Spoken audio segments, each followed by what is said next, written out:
Assalamualaikum warahmatullahi wabarakatuh.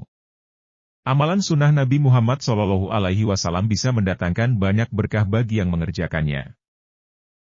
Hal ini sesuai dalam hadits Abu Hurairah.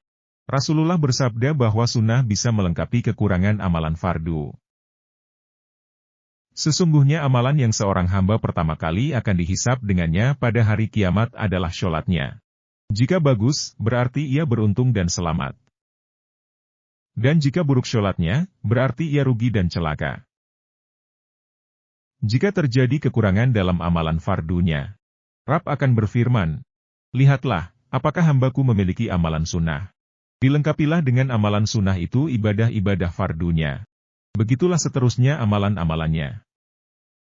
10 sunnah Nabi SAW untuk menghidupkan kebiasaan produktif seorang muslim. 1. Tahajud. Keutamaan sholat tahajud yang pertama adalah doa-doanya akan dikabulkan oleh Allah Subhanahu wa Ta'ala. Itu karena salat sunnah ini punya derajat yang tinggi, sehingga siapapun yang mengerjakannya maka doanya akan dikabulkan. Janji Allah Subhanahu wa Ta'ala terhadap orang yang rajin melaksanakan salat tahajud adalah surga. 2. Membaca Al-Quran. Membaca Al-Quran dapat menjadikan suasana sekitar menjadi lebih damai, tenang dan penuh dengan keberkahan.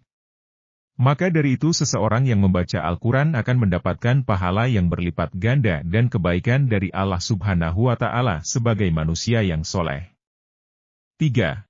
Zikir setelah sholat. Salah satu keutamaan membaca zikir dan doa sesudah sholat adalah mendapat pengampunan dosa. Hal ini sebagaimana yang disebutkan dalam salah satu hadis, tidaklah suatu kaum berkumpul untuk berzikir dan tidak mengharap kecuali ridho Allah kecuali malaikat akan menyeru dari langit. Berdirilah kalian dalam keadaan terampuni dosa-dosa kalian. Hadis riwayat At-Tabrani. 4. Menjaga sholat sunnah rawatib. Keutamaan sholat sunnah rawatib dikatakan dapat menjadi penambal atau penyempurna kekurangan dalam sholat. Selain itu, keutamaan sholat sunnah rawatib juga dapat memberikan ridho kebaikan, kenikmatan surga, dijauhkan siksa api neraka, hingga diberikan kebaikan dunia dan isinya. 5. Zikir pagi dan petang. Manfaat zikir pagi dan petang juga akan memberikan ketenangan serta rasa damai kepada jiwa. Selalu mengingat Allah Subhanahu wa Ta'ala di setiap pagi dan petang akan menjadi obat mujarab bagi jiwa.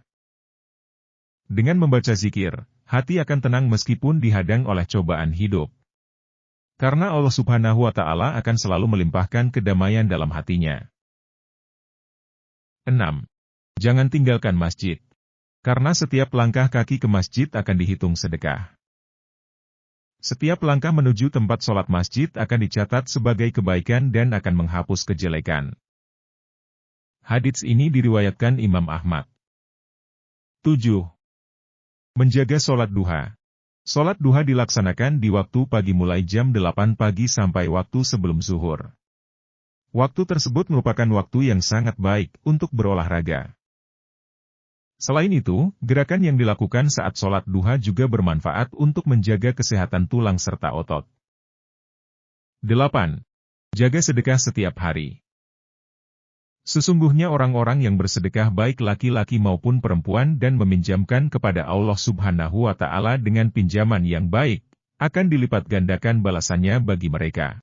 Dan mereka akan mendapat pahala yang mulia. Quran Surah Al-Hadid ayat 18. 9. Menjaga wudhu. Barang siapa tidur di malam hari dalam keadaan suci berwudu maka malaikat akan tetap mengikuti, lalu ketika ia bangun niscaya malaikat itu akan berucap, "Ya Allah ampunilah hambamu si Fulan." Karena ia tidur di malam hari dalam keadaan selalu suci. Hadis riwayat Ibnu Hibban. 10. Amalkan istighfar setiap saat. Dengan mengucapkan kalimat astagfirullah. Dengan niat yang tulus dan ikhlas bisa mendapatkan ganjaran berupa kebaikan di dunia. Seperti firman Allah Subhanahu wa Ta'ala. Dan minta ampunlah kepada Rabb kalian, dan bertaubatlah. Niscaya Dia akan memberi kenikmatan yang baik kepadamu sampai kepada waktu yang sudah ditentukan. Dan Dia akan memberikan kepada hambanya yang mempunyai keutamaan balasan keutamaannya. Jika kamu berpaling, maka sesungguhnya aku takut kamu akan ditimpa siksa hari kiamat. Quran Surah Hud ayat 3. Itulah 10 sunnah Nabi Shallallahu Alaihi Wasallam untuk menghidupkan kebiasaan produktif seorang Muslim. Terima kasih sudah menonton, semoga bermanfaat. Wassalamualaikum warahmatullahi wabarakatuh.